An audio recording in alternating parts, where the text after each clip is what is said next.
Strong sector देखने का एक आसान तरीका आज आपको सिखाता हूं जो आप मार्केट में यूज़ कर सकते हैं कि अभी कौन से सेक्टर स्ट्रॉन्ग चल रहे हैं। कल का जो वीडियो मैंने बनाया था जिसमें मैंने RS55 की मदद से आपको स्ट्रॉन्ग सेक्टर पहचानना सिखाया था, आज हम एक दूसरा तरीका सीखेंगे। तो ये वो वीडियो है, अगर आपने नहीं देखा है तो आप देख सकते हैं कि स्ट्रॉन्ग सेक्टर्स कैसे पहचानते हैं मार्केट में, जो कल की डेट में पब्लिश हुआ था, जहां हमने RS55 की मदद से, जो 55 वर्किंग डेज में जो स्ट्रेंथ चेक करता है हमारा इंडिकेटर, उससे हमने पता लगाया था कि अभी जो शॉर्ट टर्म पीरियड है उसमें आपको 3 सेक्टर स्ट्रॉन्ग लग रहे हैं: प्राइवेट बैंक, फाइनेंस सेक्टर और आईटी सेक्टर। तो ये 3 हमने देखा था, आईटी सेक्टर, फाइनेंस और प्राइवेट बैंक। आज हम एक दूसरा तरीका सीखते हैं और वो तरीका बहुत ही सिंपल है। आपको ट्रेडिंग व्यू पे एक वॉच लिस्ट बना लेनी है सारे सेक्टर्स की। तो अगर आप ट्रेडिंग व्यू का फ्री वर्जन यूज़ करते हैं, जो कि यहाँ पे भी मैं कर रहा हूँ, तो आप एक अलग जीमेल आईडी से सिर्फ जितने भी सेक्टर्स हैं उनको लिस्ट कर लीजिए यहाँ पे इस तरीके से। इसका स्क्रीनशॉट ले लीजिए और ये जितने सेक्टर्स हैं इनको आप लिस्ट कर लीजिए एक साथ। अब आपको क्या करना है, आपको देखना है कि जिस दिन निफ्टी में एक फॉल आए उस दिन कौन से सेक्टर हैं जो इस गिरावट को आने नहीं दे रहे हैं अपने में। वहाँ पे सेलिंग का कोई असर ज़्यादा दिखाई नहीं दे रहा जितना कि टोटल मार्केट में दिखाई दे रहा है।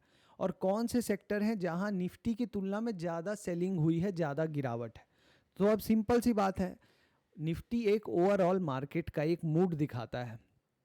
अगर किसी सेक्टर में निफ्टी में जितनी गिरावट हुई है उससे ज़्यादा गिरावट हो रही है तो वो क्या दिखाता है कि उस सेक्टर में ज़्यादा सेलिंग हुई है।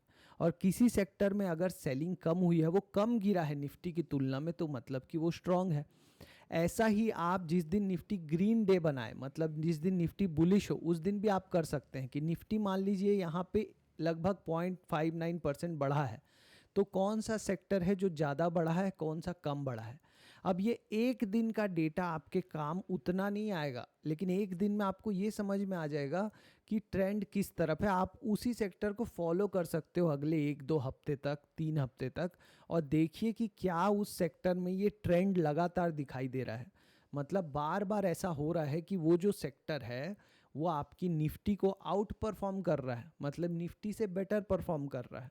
अगर आप इसको ऑब्जर्व करें रोज शाम को जस्ट 10 मिनट दे के, आपको करना क्या है, इस वॉच लिस्ट में ये जो चेंज परसेंटेज है इसको आपको क्लिक करना है। अगर आप इसको क्लिक करेंगे तो ये बढ़ते हुए क्रम में ये जम गया, मतलब एस्केंडिंग डिसेंडिंग ऑर्डर में ये जम गया।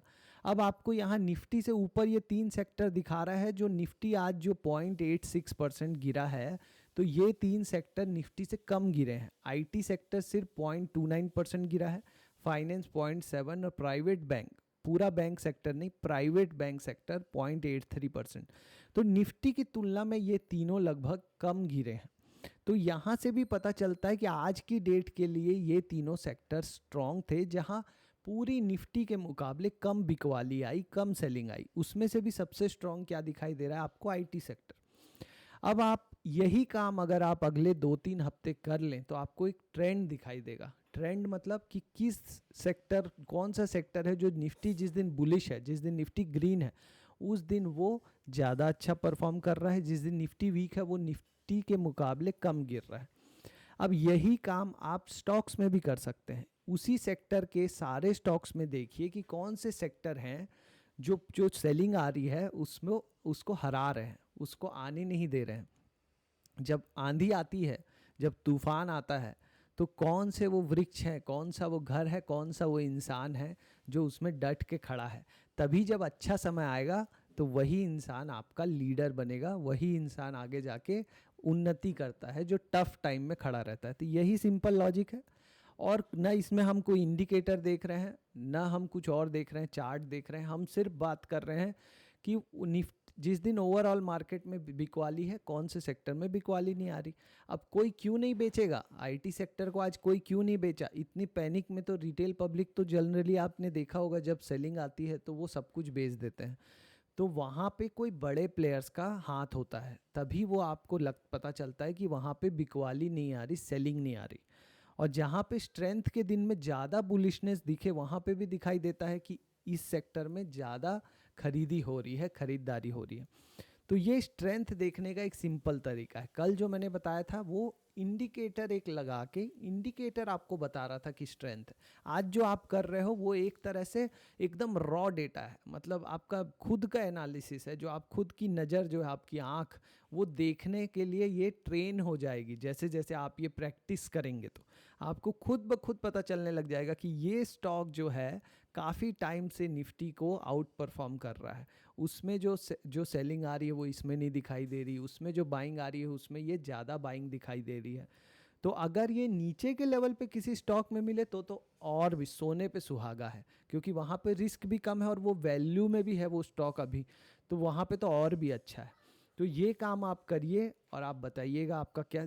एक दिक्कत है, लेकिन एक ही दिक्कत बा यहाँ पे। सबसे बड़ा दिक्कत, जब से मैंने यूट्यूब चैनल चालू किया 1 साल से, मैंने देखा है, कमेंट्स पढ़ता हूँ मैं, तो उसके हिसाब से मैं आपको रिटेल में, पब्लिक में बहुत ज़्यादा एक जो प्रॉब्लम है वो आपको बताता हूँ कि ज़्यादातर लोग कल का सोचते हैं बस। मतलब आज कोई एनालिसिस हो वो कल काम आ जाए, मतलब आज हम जो एनालिसिस करें उसके मुताबिक कल वो स्टॉक 5% बढ़ जाए।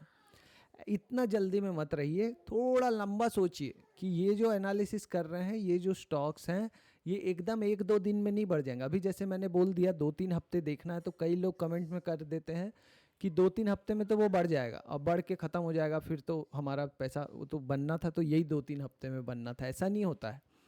कोई स्टॉक आपका रैली चालू करेगा वहाँ से जब स्ट्रेंथ दिखा के, तो वहाँ अगर नीचे के लेवल पे स्ट्रेंथ दिखा रहा है और वहाँ से रैली चालू कर रहा है तो काफ़ी टाइम तक रैली रहेगी। आप उसको पकड़ पा रहे हो वहाँ नीचे के लेवल पे, और वहाँ आप स्टॉप लॉस भी लगा सकते हो जहाँ से वो नीचे बेस बना रहा हो, एक जोन बना रहा हो वहाँ से।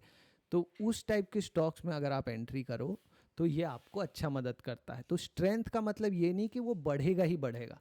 स्ट्रेंथ का मतलब है कि जब मार्केट बढ़े तो वो स्टॉक्स और सेक्टर ज़्यादा बढ़े, जब मार्केट गिरे तो वो स्टॉक और सेक्टर कम गिरे। ये होता है स्ट्रेंथ का मतलब। मार्केट में जब बिकवाली आती है, जब सेलिंग आती है, तो सारे सेक्टर और सारे स्टॉक्स गिरते हैं, याद रखिएगा।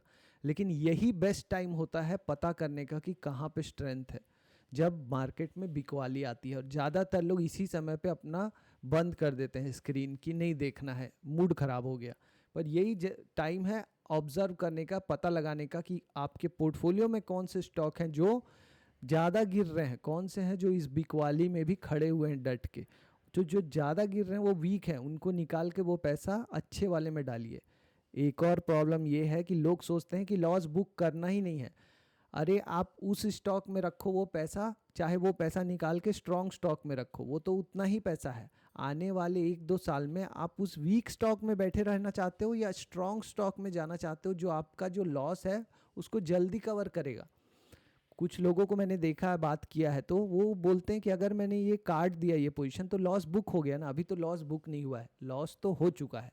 जो आपने 1 लाख का शेयर लिया था वो अभी 70,000 है, तो 30,000 का लॉस तो हो चुका है। अब आप वो 70,000 उसी स्टॉक से रिकवर करके दिखाऊंगा मैं, अगर इस एटीट्यूड में रहोगे तो वो हो सकता है वो 70 का 50 भी हो जाए। लेकिन वही 70,000 अगर आप किसी अच्छे स्टॉक में डाल दोगे वहाँ से निकाल के, जो आपको स्ट्रॉन्ग लग रहा है, तो उसके चांसेस ज़्यादा हैं कि वो 70,000 से 1,40,000 चला जाए, या 1 लाख तो चला ही जाए जल्दी उससे।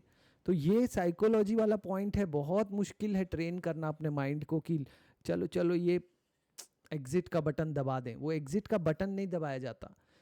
आपने लिया था 3 महीना सोच के, अब हो गया है 30 महीना, लेकिन आप अभी भी बैठे हो होप में। ये काम नहीं करना है। मार्केट में सेक्टर और स्टॉक्स चेंज होते रहते हैं, तो आपको भी उसके हिसाब से, अगर आप छोटी अवधि के लिए कर रहे हो तो चेंज करना है।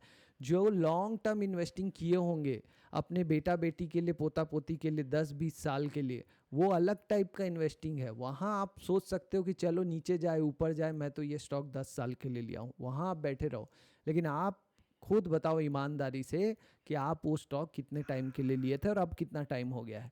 ईमानदार होना बहुत ज़रूरी है। अपने आप से ऑनेस्ट रहो, तभी कुछ हो पाएगा ज़िंदगी में। अपने अपने आप को जज करने के लिए सबसे बेस्ट आदमी आप खुद होते हो। तो आप खुद अपने आप से पूछो कि भाई मैं जो कर रहा हूँ सही कर रहा हूँ कि नहीं। ये जो स्टॉक मैं लिया था कितने टाइम के लिए लिया था, और अभी इसी में बैठा हुआ हूँ होप में। उससे अच्छा है कि एक तरीका सीख के अच्छे स्टॉक में रखूँ, तो ज़्यादा चांसेस है ऊपर जाएगा। ठीक है, ऑल द बेस्ट, मिलेंगे नेक्स्ट वीडियो में। आप ये तरीका आजमाओ, स्ट्रॉन्ग सेक्टर, स्ट्रॉन्ग स्टॉक देखना चालू करो। एकदम एक दिन में नहीं आ जाएगा आपको सब कुछ, लेकिन आप शुरू करोगे तब तो वो 1 2 दिन 3 दिन 4 दिन से आपको बेहतर होते जाओगे, रोज 1 1% इम्प्रूव होते जाओगे। तब तो जाके अगले 1 साल में आप इस सोच को अपने अंदर ला पाओगे कि कैसे देखना है सेक्टर और कैसे स्टॉक को देखना है, ठीक है ना। तो प्रैक्टिस जरूर करते जाओ, ये मत सोचो छोड़ दे रहा हूँ मैं 1 2 दिन में ही, ऐसा नहीं करना है। आप उसको, एक तरीका है उसको आजमाओ, थोड़ा लिखो कि आज कौन से 2 सेक्टर स्ट्रांग थे, रोज लिखो तो एक पैटर्न दिखाई देने लगेगा कि ये सेक्टर बहुत बार परफॉर्म कर दिया पिछले 2 3 हफ्ते में, तो अब मैं इसके स्टॉक्स को देखता हूँ। भले मत डालो पैसा, आप एक एक स्टॉक खरीद के काम करो, एक क्वांटिटी पैसा मत डालो आप उसमें, एक क्वांटिटी खरीदो कोई स्टॉक का जो आपको स्ट्रांग लग रहा है, देखो कि कैसे परफॉर्म कर रहा है। कोई भी सिस्टम जब आप सीखते हो उसको पहले टेस्ट करो खुद के लेवल पे, एक छोटे कैपिटल के साथ। चाहे तो एक ही शेयर खरीदो, अगर ऑप्शन सीख रहे हो तो एक लॉट से टेस्ट करो, सेलिंग बाइंग नहीं। तो वैसे आपका होता है एक सिस्टम तैयार, फिर आप उसमें जीवन भर काम कर सकते हो, ठीक है। All the best.